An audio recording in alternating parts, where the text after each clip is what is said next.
سلام، من ترمم و دوباره برگشتم که با هم راجع به پیدا کردن موضوع پایان نامه نوشتنش و کلا حواشی راجع به اون با هم دیگه صحبت کنیم. خب اگه که تازه وارد هستین به پیج من خیلی خوش اومدین. من 2 تا پلیلیست اصلی دارم راجع به پیدا کردن موضوع پایان نامه و یه پلیلیست هم راجع به نوشتن خود پایان نامه. یعنی اومدم فصل راجع به نوشتن هر کدوم از فصول پایان نامه براتون توضیح دادم. یه دونه پلیلیست در جدید هم دارم که از نقاشی‌ها و طراحی‌ها اونجا ویدیو درست کردم باهاتون به اشتراک گذاشتم و اگه از شورتس ها همین ویدیوهای کوتاه مدت توی یوتیوب منو پیدا کردین خیلی خوش اومدین. یادتون نره که سابسکرایب کنین، برای بقیه بفرستین و اینکه مرسی، دمتونم گرم. خب بالاخره من میخوام راجع به موضوع پایان نامه‌ام چجوری بهش رسیدم براتون توضیح بدم که همینطور که اگه ویدیوهای قبلی رو دیده باشین خیلی راجبش گفتم و فکر میکنم که اگه که اینجا براتون توضیح بدم احتمالا خیلیا میتونن ازش استفاده کنن، به درشون میخوره برای اینکه موضوع خودشون رو پیدا کنن. برای شروع لازمه بهتون بگم که یه ترم یا یه اصطلاحی هست به اسم lived experience یا تجربه زیسته که همه ما داریمش. یعنی وقتی که ما پا به این دنیا گذاشتیم یه روندی رو طی کردیم و به هر کسی به هر جایی که الان هست رسیده. یعنی یه تجربه زیسته داره که منحصر به فرد خودشه، منحصر به فرد هست، یعنی فقط برای خودشه. حالا اگر که راجع به موضوعات خاص باشه که باز تجربه‌های زیسته آدم‌ها با هم فرق میکنه، اگر هم که به طور کلی نگاه کنیم خب هر کسی روند متفاوتی رو طی کرده و به جلو رسیده و به حالا اینجایی که الان هست رسیده. کسی که برای اولین بار ازش یاد کرده یا ازش اسم برده ادموند هوسرل هست، پدیدارشناس معروف که در واقع بهش میگن پدر علم پدیدارشناسی. اون چیزی که ما میخوایم از این lived experience استفاده کنیم اینه که شما بعد از انجام هر کار حالا توی این کیس به خصوص راجع به کار هنری صحبت میکنیم دیگه، چون که من بهتون گفتم که من ارشد نقاشی دارم از دانشگاه هنر تهران. خب رشتم نقاشی بود و من باید کار نقاشی هم در کنار کار تئوری انجام میدادم. کاری که استاد راهنما به من گفتن که انجام بدن این بودش که بعد از هر تمرینی که انجام میدم، یعنی هر کار نقاشی، حالا یا هر کار کلاژ یا هر کار هنری که مربوط به پایان نامه‌ام برای تمرینه یا اصلا کار اصلیمه میخوام انجام بدم، بعدش شروع کنم و تجربه زیستم رو راجع به اون کار بنویسم. به چه معنی؟ به این معنی که وقتی که من داشتم این کار رو انجام میدادم چه فکری توی سرم میومد، کار که تموم شد و کارو از دور و نزدیک داشتم نگاه میکردم چه فکری تو سرم بود، چه حسی داشتم، اصلا امروز حوصله کار کردن داشتم، اتفاق خاصی افتاده بود، یه کار مثلا یه نقاشی مال یه نفر دیگر رو دیدم بعد اومدم این کارو کردم، فیلم دیدم، موزیک خاصی گوش کردم، اصلا کلا چه اتفاقی افتاد، الان که نگاش میکنم چه حسی دارم و کل این ماجراها رو بنویسم و بعد بیام این کار رو به عنوان تمرین اصلی در کنار کار عملیم جلو ببرم.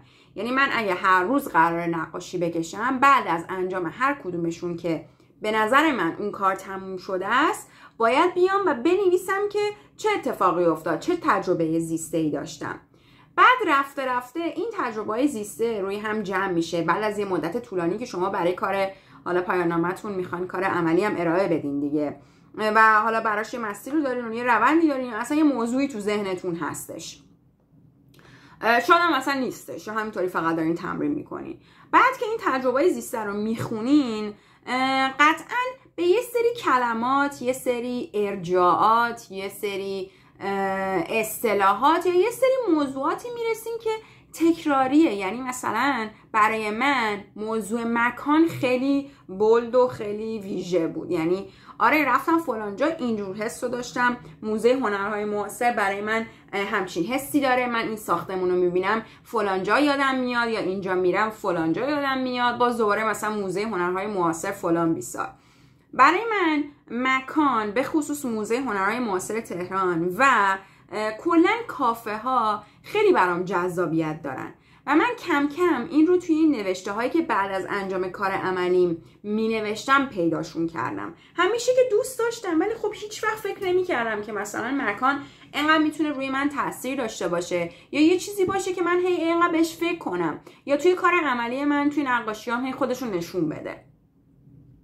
بعد کم کم دنبال این رفتم که خب مکان چیه، مثلا خب بالاخره مکان حالا میتونه هم یه موضوعی باشه توی نقاشی و خب یه موضوع اصلی توی معماری. پس موضوع من تا حدی میتونه بینارشته‌ای باشه، یعنی چیزی که مشترکه بین دو تا رشته.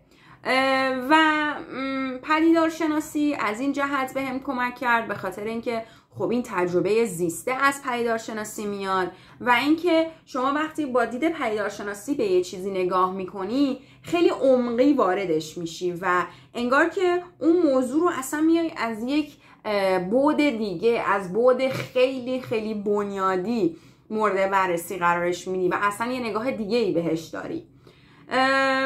و خب حالا پدیدارشناسای اصلی که اون کتابی که من پیدا کردم که بهتون گفتم این بودش که چگونه به روش پدیدارشناسی پایان‌نامه یا تز بنویسیم و توی این کتاب از هایدگر و هوسرل به عنوان 2 تا از سردمدارای اصلی پدیدارشناسی یاد شده و کلا پدیدارشناسی هر کدومشون که با هم متفاوته رو جدا توضیح داده و بعد گفته که شما هر موضوعی که میخواین انتخاب بکنین باید پدیدارشناسی این 2 تا رو بخونین و بعد ببینین که موضوع شما یا اصلا نظر شما به کدومی که از این 2 تا نزدیک تره.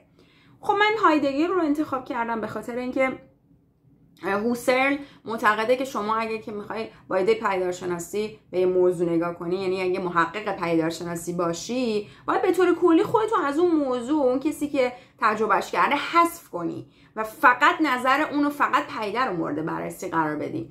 اما هایدگر که خودش هم از شاگردای هوسرل بوده اومده و گفته که خب ما نمیتونیم که خودمون رو حذف کنیم. اصلا این بحث براکتینگ یا اپوخه توی فارسی امکان پذیر نیستش، به خاطر اینکه ما همه با هم توی این دنیا زندگی میکنیم و چجوری میخوایم خودمون رو حذف کامل بکنیم. من فکر میکنم که اون مدلی که من به موضوع رسیدم و اون مدلی که من داشتم روندش رو طی میکردم به هایدگر خب خیلی نزدیکتر بود و به خاطر همین هایدگر رو انتخاب کردم. و این نکته، حالا اینکه من چطوری رسیدم، واقعا از بین نوشتن تجربیات زیستم من تونستم موضوع مکان رو توی نقاشی مورد بررسی قرار بدم با دید پدیدارشناسانه. ولی یه نکته‌ای که وجود داره اینه که میخوام بهتون بگم که حالا شما هر کار دیگه‌ای هم که دارین انجام میدین، یعنی حتی اگر که یعنی رشته شما رشته هنری نیست، به هر حال شما یه سری موضوعات مورد علاقتون هست خیلی زیاد، حالا یا شاید هم خیلی کم، حالا اونایی که یه ذره بیشتر توجهتون رو جلب میکنن، هرچی بیشتر راجبشون بخونین یا اصلا نظر خودتون رو راجب اون موضوع بنویسین و این کار رو هی تکرار کنین، احتمال اینکه بتونین موضوع پایان‌نامه‌تون رو از توی نوشته‌هاتون پیدا کنین خیلی زیاده. من فکر میکنم که من تا قبل از این پایان‌نامه واقعاً قدرت نوشتن رو خیلی دست کم گرفته بودم، یعنی فکر نمی‌کردم واقعا آدم با نوشتن مداوم بتونه موضوع پایان‌نامه‌اش رو پیدا بکنه. به خاطر اینکه بتونم گفتم من یه ارشد دیگه هم دارم، ولی خب اون مترجمه زبان فرانسه بود، حالا خیلی هم نوشتن برای رسیدن موضوع احتیاج نداشت، به خاطر اینکه حالا یا باید ترجمه کنی کتابی که ترجمه نشده یا باید نقد بنویسی روی ترجمه‌ای که انجام شده. برای همین شما حتی اگه رشته‌تون هم هنر نیست، با نوشتن خیلی راحت میتونین مسیرتون رو پیدا بکنین. و یه نکته آخرم که میخواستم بگم اینه که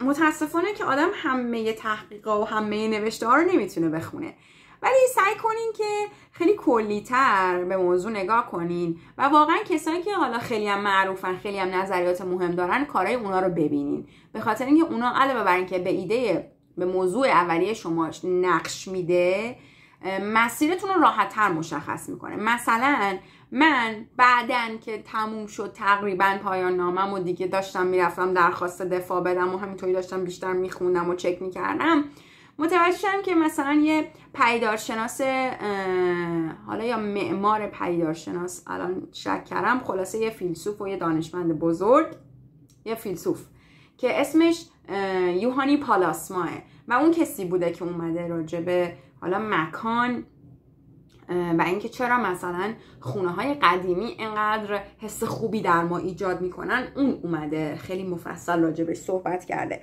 ولی مثلا اندیشمندا و فیلسوفایی که من کارشون رو استفاده کردم، یکی گاستون باشلار فرانسوی بوده و کریستیان نوربرگ شولز که فکر کنم نروژی بود اگه اشتباه نکنم.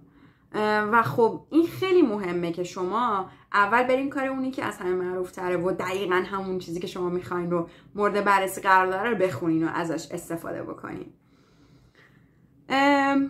همین فکر میکنم کل اون چیزی که میخواستم بگم همین بود و اینکه شما واقعا نباید قدرت نوشتن رو دست کم بگیرین و اینکه هرچی بیشتر توی خودتون کند و کاو و جستجو بکنین راحت تر به اون چیزی میرسین که خیلی دوستش دارین، تا اینکه برین حالا مثلا اگه همه راجع به کوبیسم نوشتن منم برم یه قسمت کوبیسم مورد بررسی قرار بدم، یا اگه همه راجع به مثلا چی بگیم، مثلا راجع به سورئالیسم نوشتن منم برم همون کار رو انجام بدم. منظورم اینه که اینقدر گسترده است و درون آدم اینقدر ظرفیت داره که آدم میتونه با کمی تمرین و مداومت بهش برسه. چرا این کار انجام نده؟ به خاطر اینکه علاوه بر اینکه شما یه موضوع رو پیدا میکنین که خیلی دوستش خواهید داشت، بعد از انجام اون تحقیق شما یه آدم متفاوتی خواهید شد یا حداقل دیدتون نسبت به مسائل یه مقداری تغییر خواهد کرد. این اتفاقی بود که واسه من افتاد. من واقعا الان که خودم رو نگاه میکنم با آدمی که پارسال بودم که هنوز پیدا نکرده بودم موضوع، مطمئن نبودم، شک داشتم یا اصلا حتی اول راه بودم، یه آدم دیگه ای بودم. الان یه طور دیگه ای نگاه میکنم و واقعا این باعث شد که من خودم رو طور دیگه ای بشناسم. واقعا نمیخوام الکی این رو شاعرانه و خیلی رمانتیکش بکنم، ولی خب آدم اگر که این فرصت ها رو داره، حالا فرصت تحصیلات تکمیلی یا کارهای بزرگ تحقیقاتی، چرا ازش به طوری استفاده نکنه که بتونه خودش رو طور دیگه ای ببینه یا به طور دیگه ای به زندگی نگاه بکنه. همین. امیدوارم که این ویدیو به درتون خورده باشه. خیلی ممنون که نگاه کردین. حتما نظرتون رو برام بنویسین، میخونم و خیلی دوست دارم بیشتر چیزایی رو درست کنم که باب طبع شما هم باشه. همین. امیدوارم که موفق باشین توی مسیرتون، مراقب خودتون باشین و من به زودی دوباره برمیگردم. فعلا خداحافظ.